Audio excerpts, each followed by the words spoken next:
আসসালামু আলাইকুম, কেমন আছেন সবাই? আশা করছি সবাই ভালো আছেন। আমরাও আলহামদুলিল্লাহ ভালো আছি।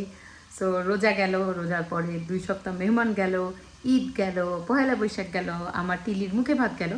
এখন বাচ্চাদের স্কুলও বন্ধ ছিল। ঈদের যে উইক ছিল সেই উইক থেকে বাচ্চাদের 2 উইক স্কুল বন্ধ ছিল। সো আজকে সোমবার বাচ্চাদের স্কুলও আবার খুললো। সো আবার একদম আমি নর্মাল রুটিনের মধ্যে চলে আসলাম। সো সারাদিন আজকে কেমন জানি মনে হচ্ছে, কেমন জানি লাগছিল। মানে রুটিনে আসলে যেটা হয় আর কি প্রথম দিন। সো সকালবেলা অ্যাপয়েন্টমেন্ট শেষ করে আসছি। এখন একটু এখন বেজে গেছে 4:30, একটু কিছু খাবো। তারপরে রেগুলার রান্নাও করতে হবে, ফ্রিজে বাজার সদাই কিচ্ছু নাই, সব কিছু একদম শেষ করে ফেলছি। সো চলেন দেখি আজকে কি কি করি, আপনাদের সাথে আবার শেয়ার করি। সো বাইরে থেকে এসে মনে হচ্ছিল একটু ঝটপট করে কিছু একটা খাই। সো আমি এখন ভালো একটা কুইক অ্যান্ড ইজি সালাদ বানাই। এটা কিছু খেতে ইচ্ছে করছে কারণ আজকে আর লাঞ্চ অনেক আর্লি করে ফেলেছি। আর আজকে অনেক দিন পর নর্মাল রুটিনে কেমন জানি ভালো লাগছে না। ছোট এক ক্যান ছোলা এই যে পানি ঝরিয়ে নিলাম, এখন এটাকে দিয়ে দিচ্ছি, জাস্ট একটু সফট করে নেব। সেটা একটু গরম করে নিলাম। এখানে কিউকাম্বার কতগুলো কিউব করে রাখছি, কিউবড কিউকাম্বার। সাথে দিব হচ্ছে এটা ম্যাগির মশলা চিলি সস। That's it. আমার আজকে নতুন একটা কুইক অ্যান্ড ইজি একটা স্ন্যাক করে ফেললাম। এটা এখন এটা আমি খাবো আর একটু টিভি দেখবো। বাচ্চারা আসতে আরও কিছুক্ষণ সময় বাকি আছে। টিলি ঘুমাচ্ছে, আমি আর টিলি আসছি বাসায়। তো সবটা তো খেতে পারবো বলে মনে হয় না, একটু আমার মেয়ের জন্য রেখে দিব। হঠাৎ মনে পড়লো ফ্রিজে কিছু অলিভার ফেটা আছে যেটা নষ্ট হয়ে যাচ্ছে। সো এটার মধ্যে দিয়ে দিলাম। এই যে আমার বৈকালিক স্ন্যাক, বাচ্চারা আসার আগে এটা খাবো। কে রে? তাই স্কুল কেমন ছিল? এখন এসে তুমি টিলি বেবির সাথে খেলা করতেছো? টিলি কেন স্যাড ছিল তুমি? তো খেলো না কেন তুমি ওর সাথে? এখন তো তুমি টিলি বেবির সাথে খেলবে, টিলি বেবির সাথে খেলবে, আপির সাথে, আপি তোমার সাথে খেলবে বলছে। ওঠো আপি, ওঠো, ওর সাথে প্লে করো। স্কুলে ম্যাট্রেস কি বলছে তোমাকে? তুমি কোথায় কোথায় ঘুরতে গেছো বলছো সব? আমি একদম আমি জানি আমি পিকনিক খেয়েছিলাম। সব বলছো ম্যাট্রেসকে? আমি একদম জানি প্লান্টে ছিলাম। আচ্ছা আমি একদম স্পোর্টস করতেছিলাম। আচ্ছা আমি একদম শপিং করছি। আচ্ছা স্পাডাম স্পুডারম্যান। আচ্ছা, পানি দাও, পানি খাবে। পানি দিলে কি খায়? খায়, পানি খায়, আমার কাছে তো খায়। হুম, কই খাও পানি?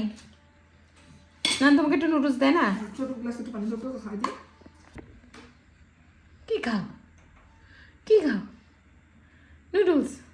নুডলস তুমিও লাইক করবা, তোমার আপি ভাইয়ারা সবাই নুডলস লাইক করে, তুমি বাদ যাবা কেন? কিন্তু এই ইনস্ট্যান্ট নুডলস খাওয়া যাবে না।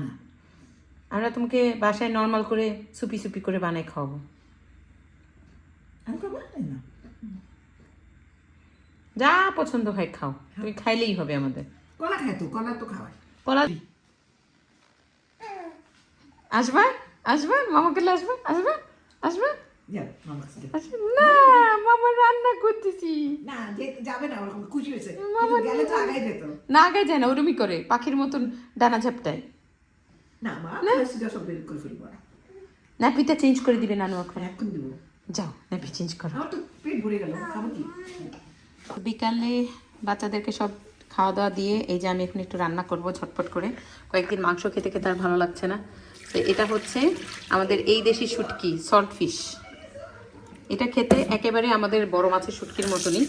তো এটাকে এখন একটু ভিজিয়ে দিয়েছিলাম। এটা অনেক লবণ, নোনা ইলিশের মতন লবণ, তরকারিটা লবণ দেওয়া যাবে না। তো এটা দিয়ে একটু বেগুন ছিল, বেগুন আলু দিয়ে, এই যে বেগুন আলুটাও কেটে নিছি।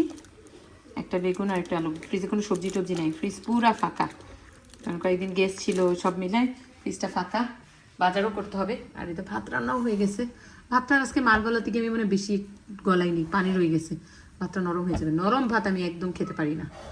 তখন রান্নাটা করি আর আপনাদের সাথে শেয়ার করি। এই যে পেঁয়াজ আমি কেটে কিছুটা ফ্রোজেন করে রেখেছিলাম, এখন এটা আমার কাজে লাগবে।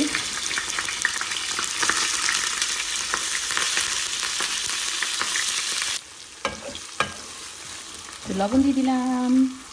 আর ডিফ্রস্ট করতে যাবেন না, ডাইরেক্ট এরকম তেলে দিয়ে দিবেন। ডিফ্রস্ট করলে কিন্তু বেশি পানি ছেড়ে যাবে, তাহলে আর ভাজা হবে না সহজে। এই তো এখন এটা হতে থাক। এই যে দেখেন মাছটাকে আমি ধুয়ে ভালো করে গরম পানি দিয়ে ভিজিয়ে ধুয়ে নিয়েছিলাম। আর এই তো আর পেঁয়াজের মধ্যে আমি একটু লবণ দিয়ে ফেলেছি। সো এখন আমি একটু সন্দেহে আছি যে একটু লবণ বেশিও হয়ে যেতে পারে, সমস্যা নাই, আমি একটু টমেটো দিব। আর ফ্রান্সে যেসব শহরে বাঙালি দোকান নেই বা যেখানে শুটকি পাওয়া যায় না, তারা কিন্তু এই সল্ট ফিশটা কিনে রান্না করতে পারেন। একদম আমাদের দেশি বড় মাছের শুটকির মতন টেস্ট হবে। আর এটা পাওয়া যায় হচ্ছে ফ্রেশ মাছ যে সেকশনে বিক্রি করে, ফ্রেশ মাছের সাথে দেখবেন যে শামুক ঝিনুক প্যাকেট করা থাকে, তার সাথেই এই মাছগুলো থাকে। সো একটা কিনে আপনারা অবশ্যই রান্না করে খেয়ে দেখবেন, শুটকি বড় মাছের শুটকির স্বাদ একদম পাবেন। পেঁয়াজ ভাজা হয়ে গেছে, এখন এটার মধ্যে একটু রসুন বাটা দিয়ে দিব। সিম্পলভাবে রান্না করব, খুব বেশি মশলা না। খুব বেশি মশলা দিলে যে খাবার মজা হয় তা কিন্তু না। দিয়ে দিচ্ছি একটু হলুদের গুঁড়া, এটা ভালো মতন আগে কষুক। আর কিছু ফ্রোজেন টমেটো বের করে আনবো, আমি তো বলি ফ্রিজে টমেটো আছে। পানি দিয়ে দিয়ে কষিয়ে নিই। এই যে মশলা কষিয়ে তেলের উপর চলে এসেছে। এখন আমি এটার মধ্যে যে মাছটা ধুয়ে ছোট করে রেখেছিলাম ওইটা আর কিছু কাঁচামরিচ দিয়ে দিলাম। এখন এটার মধ্যে দিয়ে দিব হচ্ছে কাশ্মীরি চিলি। মাছটা একটু কষানো হয়ে গেছে, এখন দিয়ে দেবো হচ্ছে বেগুন আর আলু দিয়ে এটাকে এখন কম আঁচে সময় নিয়ে রান্না করব। আর আমি মরিচের গুঁড়োটা কিন্তু একটু পরে দিই, তার একটা রিজন আছে। এই মরিচের গুঁড়োটা যদি আপনারা একটু পরে দেন তাহলে তরকারির কালারটা বেশি সুন্দর হয়। মরিচের গুঁড়োটা যদি হলুদ রসুনের সাথে একসাথে কষানো হয় তাহলে কালারটা কিন্তু এত সুন্দর আসে না। তো অল্প মশলা দিয়েও সুন্দর কালার আনানোর হচ্ছে এটা একটা প্রধান টেকনিক।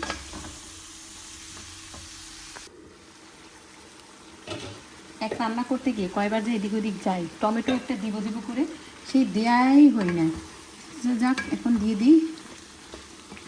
আর এখন এটা দিয়ে এখন অল্প আঁচে দিয়ে বাচ্চাদেরকে শোয়ানোর ব্যবস্থা করতে হবে, যেহেতু ওদের খাওয়া দাওয়া শেষ। রান্না করতে করতে আবার তাইসা উঠলো। এই যে চুলার এখানে রান্না, আর ভাতের পাতিলে ঢাকনা দিয়ে মেয়েটা ঢাকনা দিয়েছি, তাই এটার মধ্যে ভাত রান্না ওখানে হচ্ছে। তাইসা উঠছে, তাইসাকে আবার একটা নুডলস একটু ঝটপট করে ডিম দিয়ে করে দিই, কারণ আবার ঘুমায় যাবে, কোনো কিছু খাবে না। সো আমার মজার তরকারিটা হয়ে গেছে, দেখতে পাচ্ছেন কালারটাও জোস। আর আরেকটু ঝোল ঝোল কম রাখতে পারেন, যেহেতু আমার একটা তরকারি তাই আমি একটু ঝোল ঝোল রাখছি।